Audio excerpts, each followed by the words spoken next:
Hey, RetconRaider here, and welcome to the demo for Strange Antiquities by Bad Viking and Iceberg Interactive, the sort of but not quite sequel to Strange Horticulture, another game that I've previously played on the channel, a fairly casual but very atmospheric puzzle game in which you took control of an esoteric plant shop and both tried to serve customers while simultaneously navigating a slowly growing eldritch mystery.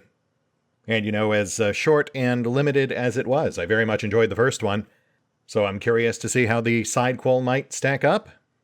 This one does take place in the same setting, the anachronistic town of Undermere, and it is set after the events of the original game, but it does not take place in the same shop.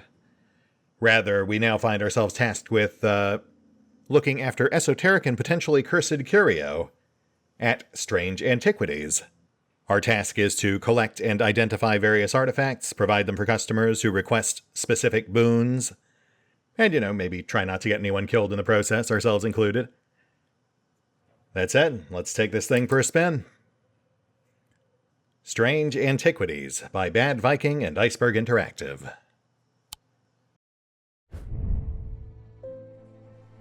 As a thaumaturge's apprentice, there is a lot to learn. Every object must be treated with care, and it is important to identify the harmful from the harmless, the potent from the mild. It was only supposed to be a temporary arrangement when Eli left the shop, Strange Antiquities, in my hands. None of us knew that, by then, the pendulum was already swinging, with a terrible certainty that could not be stopped. The ravens were an omen, a circling unkindness of black wings and cheerless cries that seemed, even then, to signal the start of a rising dread.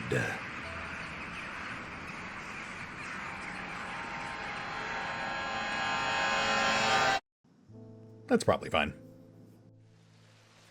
Day 1. Thursday. Cat. Hey, sweetie. I think your name is Jupiter?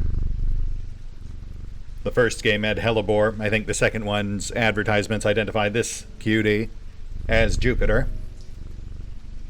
Every shop needs a cat, especially shops full of delicate, cursed curio. Though, to be fair, they did lock away what I'm assuming are the most dangerous and volatile.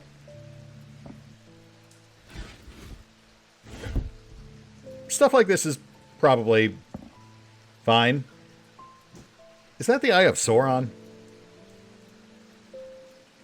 We have a button on this clock, which activates the moon phase detector. Sure. What home is complete without one? The mysterious dial brings up the sigil-activated lock safe. Sure.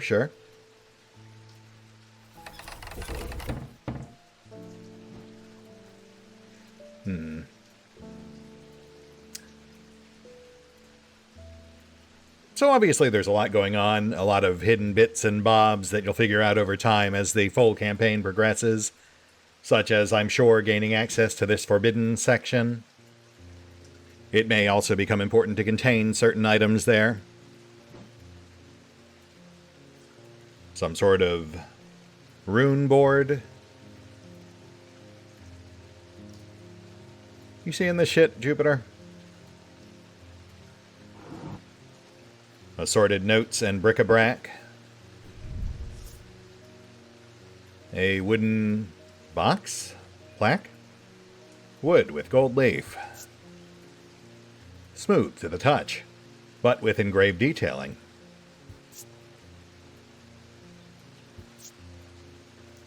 Nothing else notable.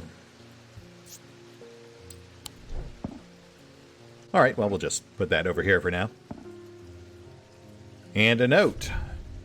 Reminder, I've stored a couple of items in the cellar of the wine merchant next door. E.W. Okay. Seems straightforward enough. We'll toss that in archives, where we can reference all of the assorted notes we collect. Speaking of which, on thaumic fields. All thaumic objects produce a field of sorts. Although invisible to the naked eye, they can be observed by placing an object over a thaumic lens. A diurnic field pattern. These fields are not fully understood despite attempts to study them over the years. Okay, well, I'm going to assume that's important, but I have no idea what it means. We'll just, I guess, keep that in mind and possibly assume it has something to do with whatever's going on here. Hey, and there's our exploration button. An integral part of Strange Horticulture. Along with our map, which focuses on Undermere itself. In the original game, you could actually explore the surrounding region, which I guess made more sense, since of course you were tracking down strange plants which would grow more remotely, as opposed to collecting peculiar bric-a-brac and curio. In the first game, you got cryptic clues pointing you towards various locations, both marked and unmarked. Oh, and if we look at the legend on the right, we can already see a few locations of particular note, such as Strange Horticulture.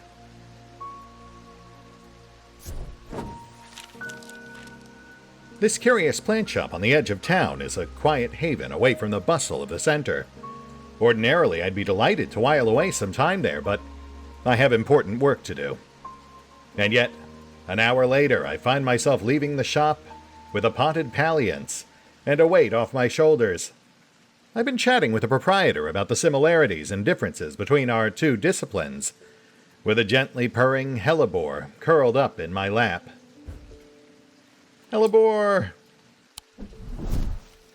Hey, and a potted palliance, so okay, cool. Not sure if that serves an actual purpose, but always happy to put down roots. So what else have we got going on here?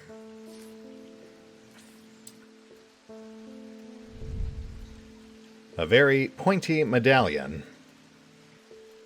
Iron and bronze. Somewhat painful to the touch.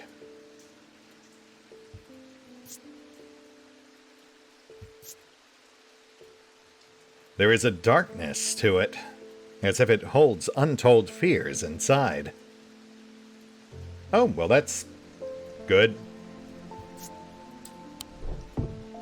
I'm sure that's fine. And what about this, bone fetish? Probably also fine and good. A fetish of yellowed bone, tied with brown twine of some kind. Hard and somewhat rough to the touch, bound with coarse fiber. A soft sound like a serpent's whisper emanates from within. It has some evil quality to it. I do not like to hold it.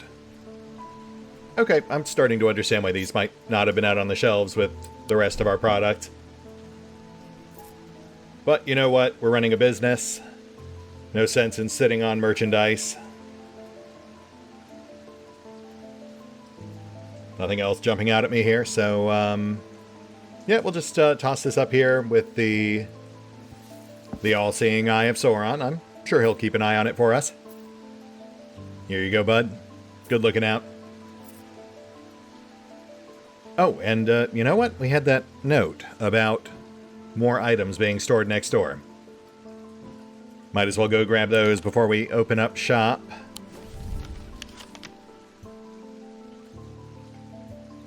Strange Antiquities, number 29. So here. Seems pretty straightforward. Let's see what we got. The proprietor, a Miss Cranmore, begrudgingly grants me access to the cellar when I explain that I'm from Strange Antiquities next door. Yes, well, take the lot of them out of here, would you? I can't say no to Eli after all he's done for me. But I don't like the thought of these unnaturals in my cellar. Ooh, all sorts of things. Nothing too sinister, though.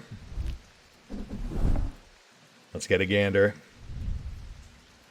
A fanciful medallion. Bronze. With carved wood inlay and a polished green gem.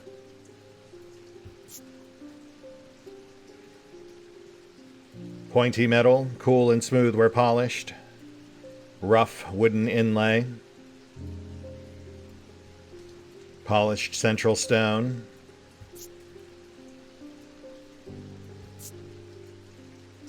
Nothing else of note. Seems safe enough. We'll hang it here with the rest. A stone weight, capped with gold. Some sort of symmetrical engraving. The gold cap is warm to the touch. The stone, hard and cool. Quite a contrast.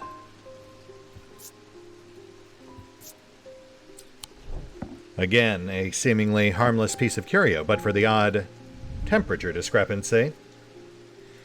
And what of this? A green bottle, bearing a simple label and cork stopper.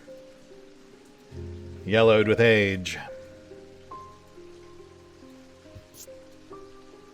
It has a strong odor, and when I shake it, it rattles. So it contains something solid. Intriguing.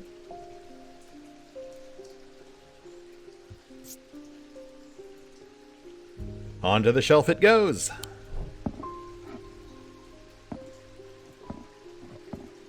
Now let's ring in our first customer, get this show on the road.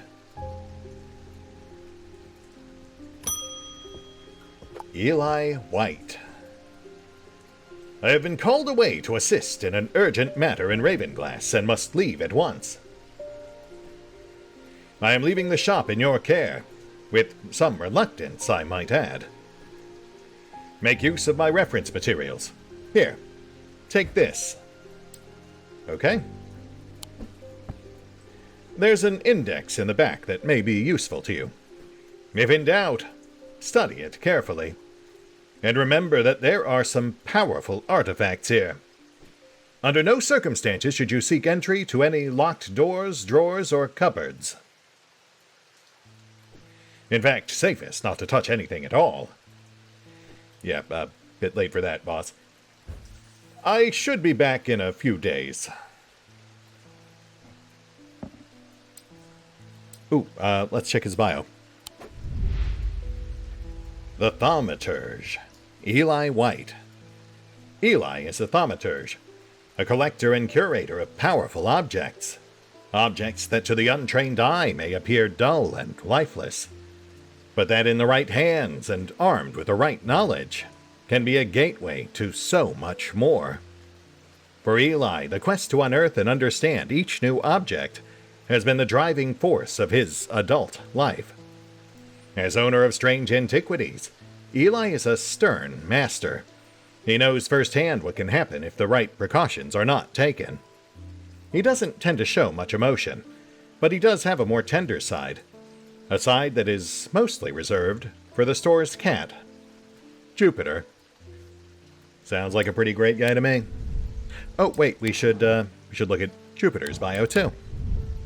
I see you hiding over there.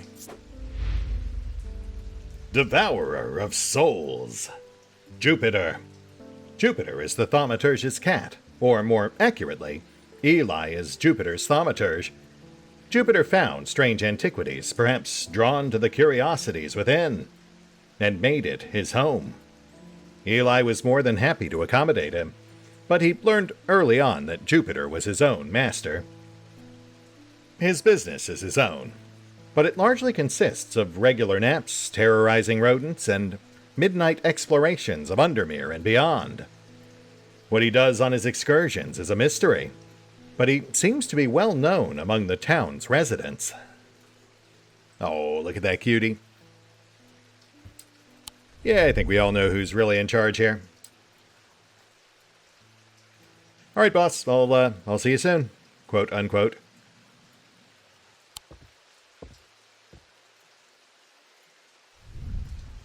Strange Artifacts. A Guide to Occult Objects by T.S. Gill. Which, of course, will be our primary source of info on all things esoteric. Complete with index, with assorted terms and descriptors we can use to help narrow down what various objects might be. This, of course, is only a partial list. We'll obtain additional pages as we successfully serve customers. They pay not in coin, but simply in additional information to further fill out our lexicon, or perhaps the occasional errant object d'arcana. Granted, maybe not the best way to run a commercial business, but, you know, what do I know? I just work here. If you really want to know how this place stays sustainable, you'd have to ask the boss. Jupiter, he's right there. Next. Thomas Pope. Congratulations! Today is the day you meet the great Thomas Pope. That's me. I'm a man of two loves, fresh mountain air and a little white dog called Hamish. But I reserve some room for laughter among friends, and shops with cats in them. If you would be so kind, I'm looking for a replacement for my hunter's boon. Hunter's boon, you say? Well, let's see. Hunter's boon, okay. A hunter's boon is a primitive item. They grant the power of the predator, enhancing perception and agility.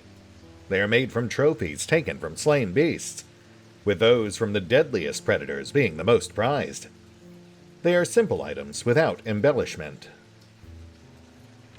Oh, okay. Well, that seems straightforward enough. A simple trophy taken from a dangerous beast. Like this, perhaps? A yellow-brown and white tooth. Smooth, but with hard ridges. It gives me a sensation of power. Yeah, I'd say that's probably it. Here you go, bud. Happy hunting. And there we go. This is a tiger's tooth, a trophy from a predator. On closer inspection, it gives a sensation of power. Which in turn nets us pages for an ossic ring. A trinket used to keep vermin at bay. Thanks for your business.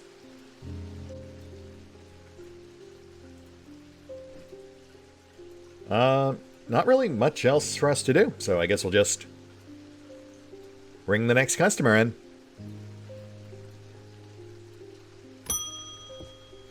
Jack Hungerford. The nights are drawing in again. Dark shadows hide dark deeds, or so my father always used to say. Seems like the shadows have grown darker since he passed 2 winters ago. A creeping dark is set up in my house. I'm told a shadow hold will draw it out. Shadow hold. Well, let me see what I can do for you. Oops. There we go. A shadow hold, or oshotic vessel, is a container of any kind, sometimes a jar or a bottle, or some sort of box. It can be used to contain an oshotic spirit, the manifestation known as creeping dark, pulling it from the shadows like poison from a wound. They are decorated with an elaborate design called a shadow catcher. Sort of like 2 stylized cat heads stuck together. You either see it or you don't. Alright, so a container of some sort with that symbol. Oh. Wait. Yeah, okay, so this. But, you know, just to be sure, let's give it a closer look. Clay bottle, capped with a cork. Hard and somewhat rough to the touch with carved markings. Pungent. Alright, yep, I'm going to say that's it. Sorry for your loss, Mr. Hungerford.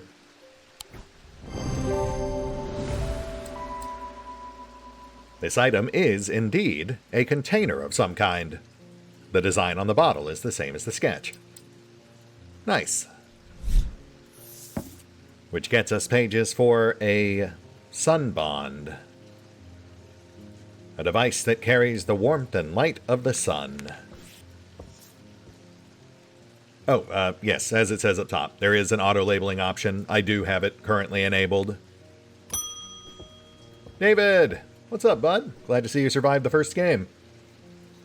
What's with all these ravens flying about Undermere today? I can't remember ever seeing anything quite like it.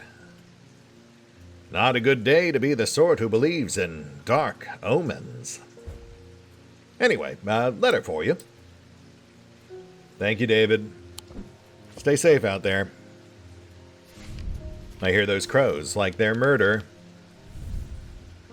We discovered some papers in a hidden desk drawer in the boatyard last night.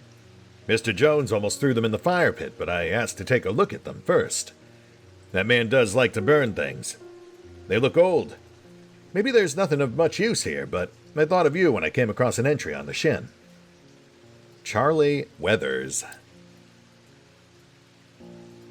Unfamiliar name, but I believe we did see a boatyard on the city legend. Yes, number 8. Let's go visit our peers. The boatyard has seen better days. A mess of broken and rotten timber covers most of the outdoor space that isn't taken up by upturned boats, slowly being claimed by the weeds. In the middle of all of this, a man looks up from repairing a small rowing boat. "You must be from Strange Antiquities," he says with a smile. He takes me into the dilapidated office where 2 metal buckets collect drips of brown water, and a thin window pane rattles with every footstep. He pulls a sheaf of brown papers out of a desk drawer and places them gently in my hands. Which nets us papers on a sleep vessel and the shin, which he mentioned in his letter.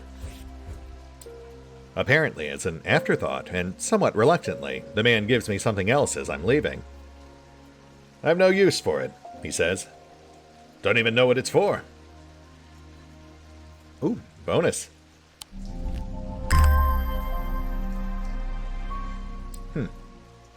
Nothing too ominous.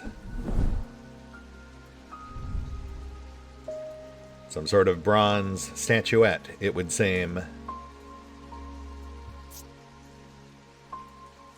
Cool and smooth to the touch, with tangible engravings. A sense of crackling energy flickers in the depths of my mind. Interesting. Okay, we'll keep that in mind. Next. Julia Braddock. Ah, Jupiter, we meet again. Our paths crossed late last night on Princess Street. We shared a moment before he slunk off into the dark. On important business, no doubt. I wonder if you can help me. I'm visiting my grandmother later, and I wanted to bring her something. She lives all alone on the edge of town out on Clanbrook Road, and I don't always manage to get out there as often as I'd like. I thought maybe a moonheart would bring her some comfort. A moonheart, you say? Ah, I see. We need the index for this one. For we are indeed lacking a main entry on anything called a moonheart. But here in the index, we do have descriptors for Moon and Moonheart.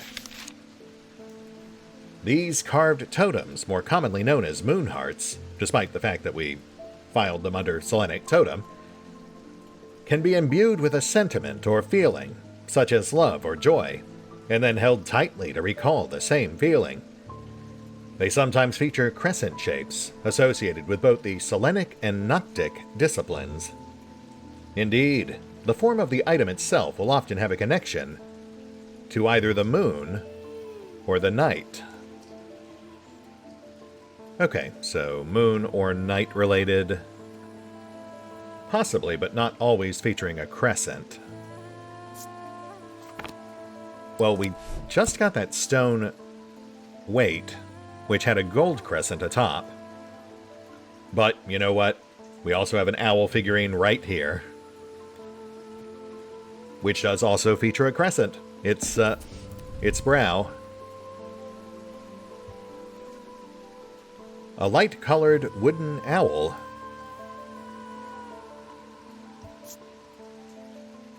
Polished to the touch.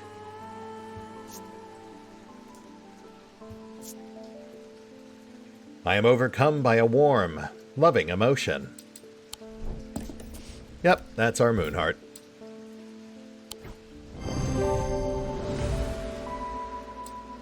Selenic Totem. A carved totem, the owl is associated with the night. Bears a concealed crescent shape. Which, to be fair, I only noticed so quickly because it happened to be right below this other curio. That gets us pages for an evocant. A stone with a very precise weight. Interesting. So that's what the weights and scales are for. That and other artifacts like it. Next. Edmund Bishop, a man of note. The behavior of the ravens is disturbing, to say the least. As a rule, they only come together to feed. Ravens are omnivores, carrion eaters mostly, but they'll take anything they can get their talons into. And they'll kill if necessary. I didn't plan on dropping in today, but there's something happening out there, and I'd like to know what. A voice of Cernunnos might help put me at ease. Or it might do the opposite. Voice of Cernunnos. Well, let's see. There we go. The name Voice of Cernunnos is used to refer to any bronze torque that has certain imbued properties. With skill, such an item can be used to read the patterns of nature that are otherwise hidden to us. Cernunnos is a pagan god of the forest and nature, typically depicted as a man with antlers of a stag, and often wearing or holding a torque. Cernunnos wearing his torque. A lot of red herrings there, but the only thing that actually matters is a bronze torque, which I believe we have, yes, right over here. A torque. It is indeed made of unevenly textured bronze. Nothing else of note, but we'll give it some torque.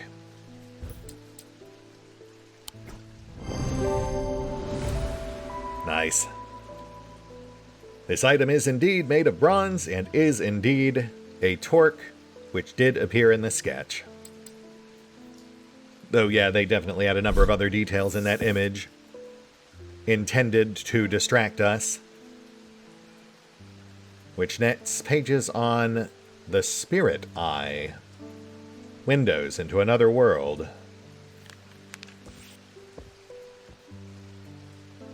Oh, and end of day.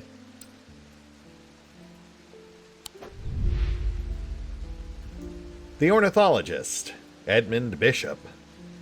The 14th Lord of Gleaston Castle is a man of wealth and privilege, like the 13 before him. He is a man who would be easy to despise, as his father was, but he is well loved by those who know him. Now retired, he was a professor of ancient languages at the University of Cumbria. But his real passion, his birds. His students learned to divert particularly dense lectures on Latin declension by asking about local owl species or by quizzing the professor on increasingly exotic bird calls. Edmund was only too happy to oblige, spending hours recounting stories of his adventures in Africa and New Zealand. Also, as per the log of his visit there, I was mistaken. It was not, in fact, crows. I was assuming crows because murder, but it's actually ravens. An unkindness of ravens. Which is better? Question mark?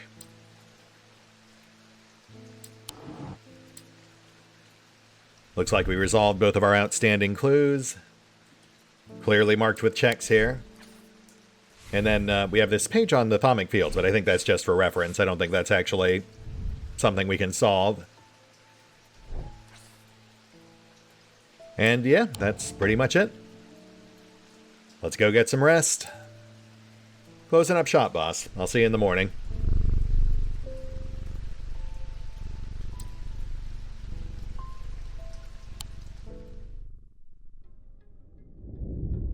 End of day 1. The black mare thundered through the icy rain, shining wet in the silver moonlight. Her cloaked rider was exhausted, cold, and soaked to the bone. He knew he would not survive the night if he did not reach Backbarrow. Sure. So much like in the first game, we've got a day tracker here. This marks the length of the normal main campaign. So what's that? That's 17 days. Which of course will also be marked by increasingly difficult puzzles and cryptic clues, and various narrative choices we have to make involving the various characters who frequent our shop.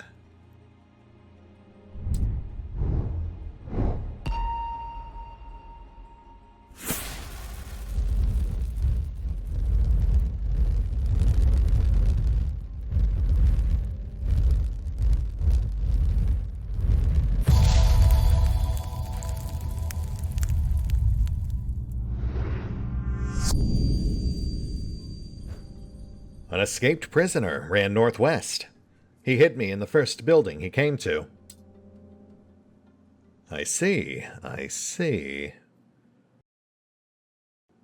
A cryptic clue from beyond. A remnant of our time in the fabled dreamlands. Who knows what manner of artifact it might point us towards? Only one way to find out. First building northwest.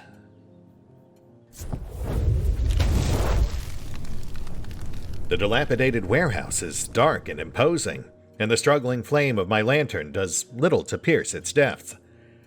I slowly search through its contents with a sense of despair, wondering if I'm even in the right place at all, when suddenly and unexpectedly, I uncover something of value. More relieved than elated, I take the trinket back to the shop for further study and a warm drink. Oh. Yeah, that's probably fine. Just your average iron talon grasping some sort of huge black stone, streaked with blood red. Polished wood base.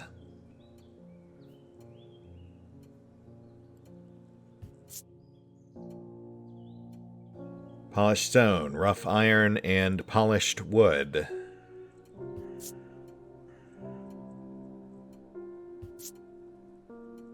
Nothing else of note, so I mean it could just be an esoteric paperweight. We'll put it here with this other handy curio. Hey cutie, how you doing? Let's ring in the first customer. Verona Green. Hey, another survivor from the first campaign. Ah, well that's just perfect. Undermere fizzing with fear over these ravens, and the thaumaturge has left his apprentice in charge. Sorry, my dear, that was rude. Pay no attention to me. I'm an old lady who got out of the wrong side of bed. These ravens have got under my skin, is all. Please do let Eli know that I was looking for him next time you see him, and pass on my thanks for letting me borrow his copy of Hermetic Symbology. Okay, will do. Also, glad to see you survived. That was not guaranteed. The first game had multiple potential endings, but it would seem this narrows it down to the ones where Miss Green here did not meet a gruesome end. I mean, I'm assuming canonically we got the optimal ending, but we don't know that for certain just yet. Hermetic Symbology by Quentin Holmes. Oh boy. This one's full of all sorts of crazy nonsense. Related to our table, I assume. Let's get a gander at Miss Green's bio. The Occult Scholar, Verona Green. Verona has been a constant in Undermere for as long as the streets have had cobblestones and the churches have had bell towers. She is respected and feared, which she revels in, and she is revered and admired, which she tolerates. Her knowledge of the occult world is second to none, and her expertise has steered the citizens of Undermere away from catastrophe on more than one occasion. The near misses of the Selenic Flame and the Woken Dendru are two such events that spring to mind. She is of the opinion that no problem is so great, no obstacle so insurmountable, that it can't be diminished by a properly brewed pot of tea. Which I think was actually part of getting the good ending to the first game, finding appropriate herbs to brew a very special pot of tea. That was the case of the Woken Dendru, referenced right there in her bio. It was an eldritch servant of some sort being summoned by a local cult. Tess Sherwood. I feel paralyzed.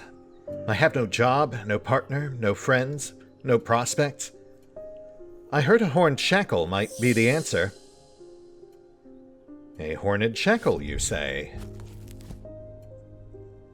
Well, let's see.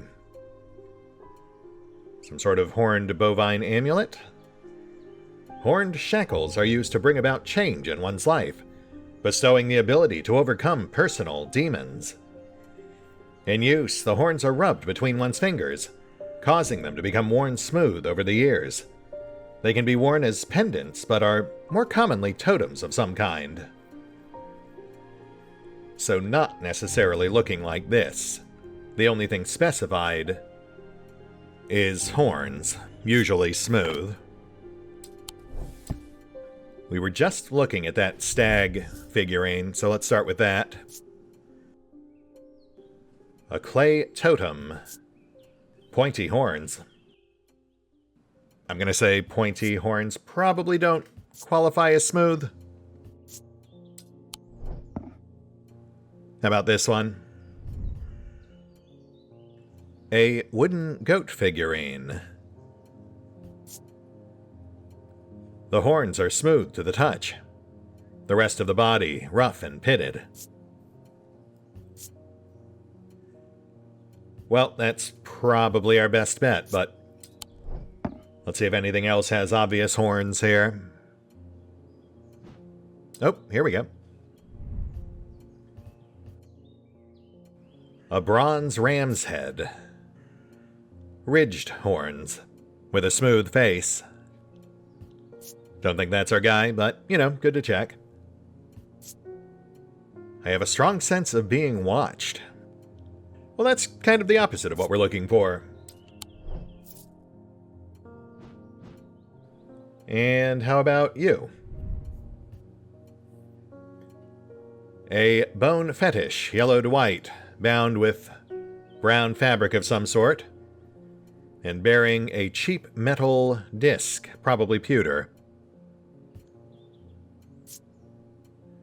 Hard and somewhat rough to the touch.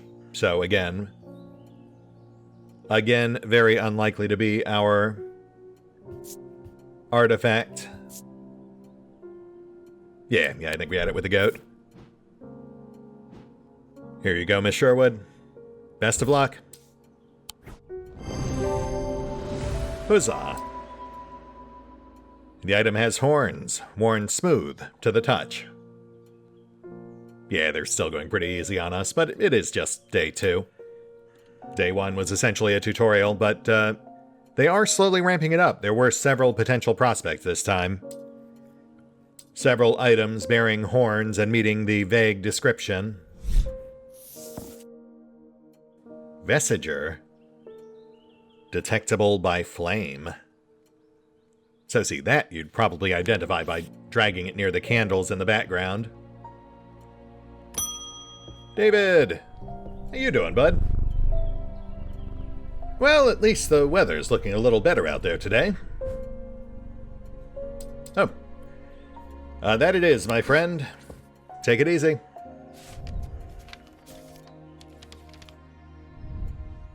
Good day. You might be interested to hear that my plow overturned a strange-looking object yesterday. Come to the farm and it's yours. For the right price, of course. Kind regards, John Royston. Okay, so John Royston on a farm.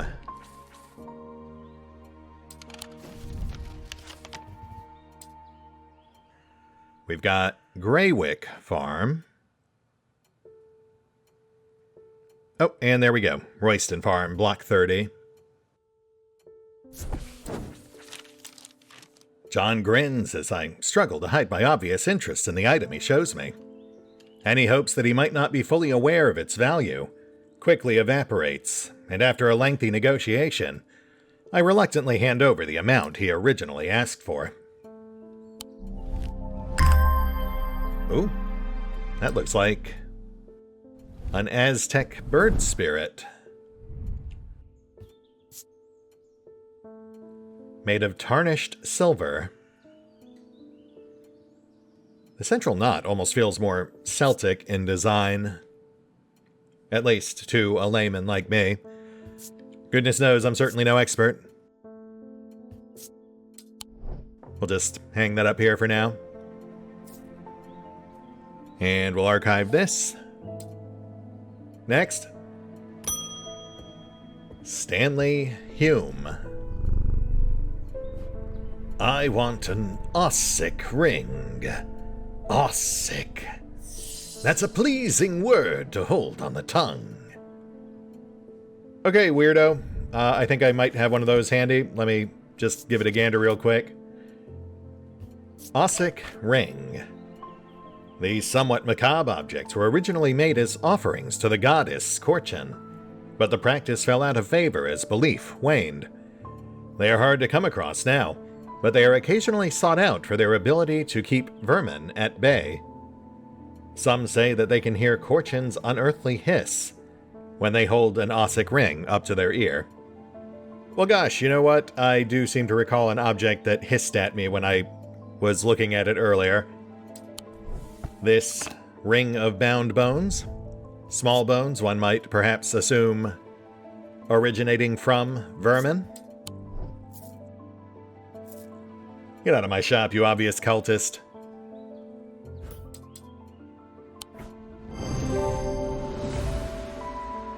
Made of bone, which would indeed qualify as macabre. You know, I didn't even latch onto that. Really, though, it was the otherworldly snake hissing that kind of clued me in. Holgen Grimm. Eerie artifacts related to death and afterlife. Yeah, that seems about right. Get out of here, you. Shoo, scat. Daisy Winters. A friend of mine, or former friend I should say, has been stealing jewelry from me. 3 necklaces have gone missing over the past few weeks, including one that was a gift from my late grandmother. Do you have a suitable pendant that I could leave lying out for her to find, that will teach her a lesson and make sure it never happens again?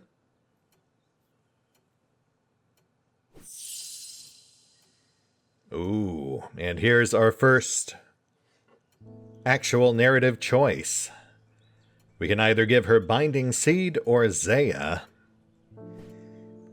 And we will want to choose wisely because choices in the first game could indeed have ripple effects, which could end up influencing later events, most notably whether or not various characters survived.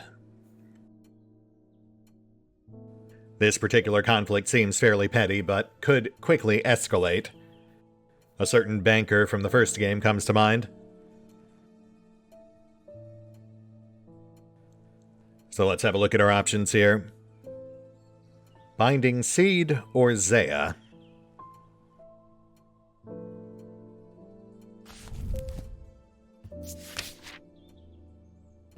Binding Seed.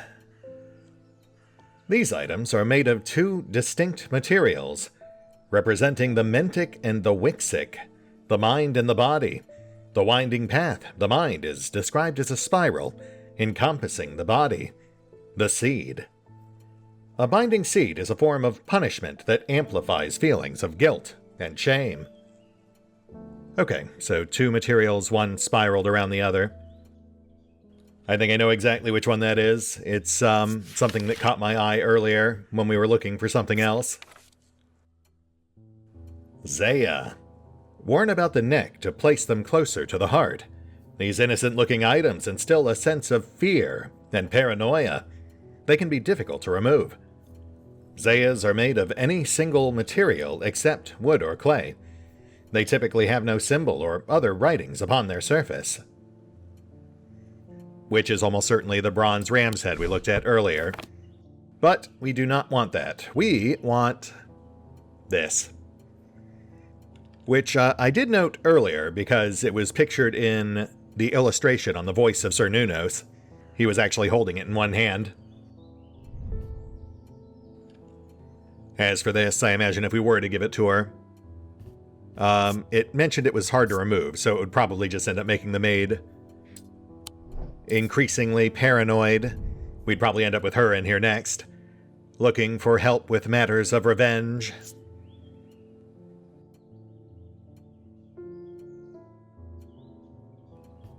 Yeah, I think we'll stick with just giving her a guilty conscience. That's less apt to escalate.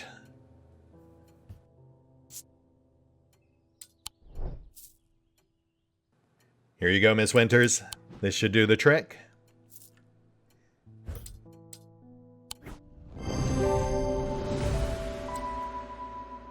Item made of two materials, wood and stone, with a spiral surrounding a central seed. Which gets us papers on shield charms. Protection from Oshotic spirits.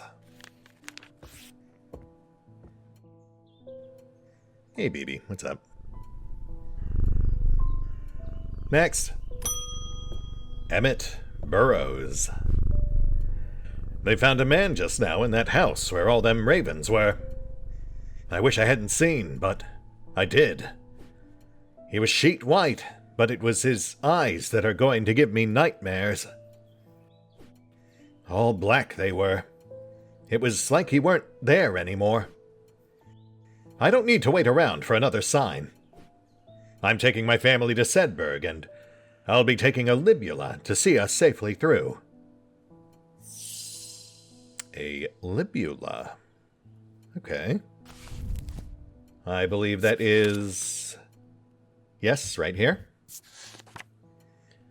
Libulae are purported to offer reassurance in times of upheaval and change, but they are not held in high regard by most scholars of the occult.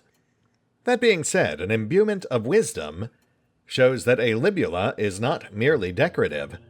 There is power in symbology, as the old thaumaturges knew well. 0 descriptors aside from simply wisdom.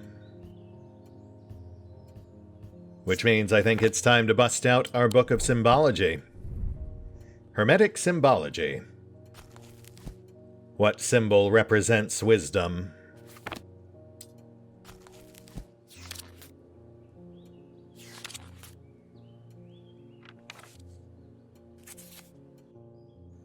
There we go. Kind of like a bookmark. That'll be easy to spot. Let's give our stock a gander.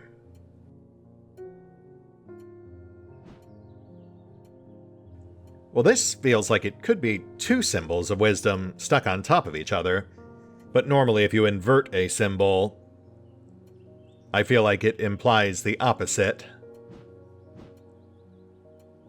Let's see if anything else jumps out at us. Oh, right here. Right, yes, that's pretty obvious. A bronze medallion with raised detailing, including a prominently placed symbol of wisdom. Here you go, Mr. Burrows. Stay safe out there. An item bearing a symbol of wisdom. So right, that would mark the point where symbology now becomes important to identifying artifacts. Witch's finger. Oh, okay, well...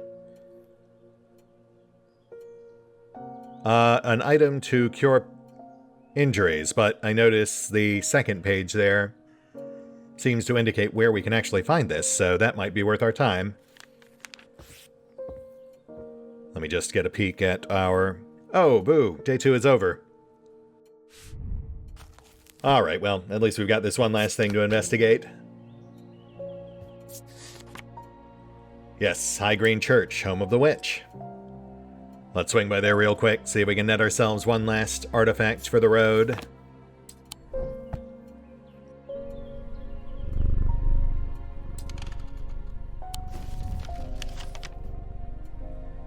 High Green Church. Which could be this, or it could be the lot out back. The church is old, and the roof is in need of repairs. Moss and lichen add splashes of color to the otherwise gray exterior. I wander around to the back of the church where an old yew tree stands. Its gnarled branches scratch gently against faded gravestones in the breeze. The pastor strays into my moment of quiet reflection and imparts some local lore. The tree is known as the Witch of High Green Church, and there are those that believe it to have unnatural powers. While the tree lives, the witch's fingers cut from its limbs are alleged to provide healing through pain. Neat. So, can I have some? Right, yeah, that's what I thought. So let's check back here then. This was a mistake. Okay, fair enough. Our sanity wanes ever so slightly, which does put these foolish ambitions to rest. Do we at least get one more dream? Alas, we do not. But you know what? For what it was, that was a lot of fun. Thanks for playing the Strange Antiquities demo. There's a lot more to uncover in the full version of the game. More gameplay elements to discover that we won't spoil for you here. More secrets to unearth. And a sinister plot involving ancient deities, dark articles, and a meddlesome priest that will lead to one of several unique endings. Right. So, ever so slightly tonally different than Strange Horticulture, but largely similar in actual playstyle and presentation. The main weakness of Strange Horticulture was the largely linear nature of it. It was more of like a glorified visual novel with puzzle elements mixed in. And, once you solved those puzzles, you knew the solutions for each subsequent playthrough. But, alternate endings, branching narrative paths, just generally filling out your lexicon. That padded out playtime a bit. Still a relatively short game, all things told. I think I spent maybe 20-25 hours with the original. Albeit only, I think, about 10 for the actual video series. But I did very much enjoy playing it. Much as I imagine, based on my experience with this demo, I'll enjoy this one as well.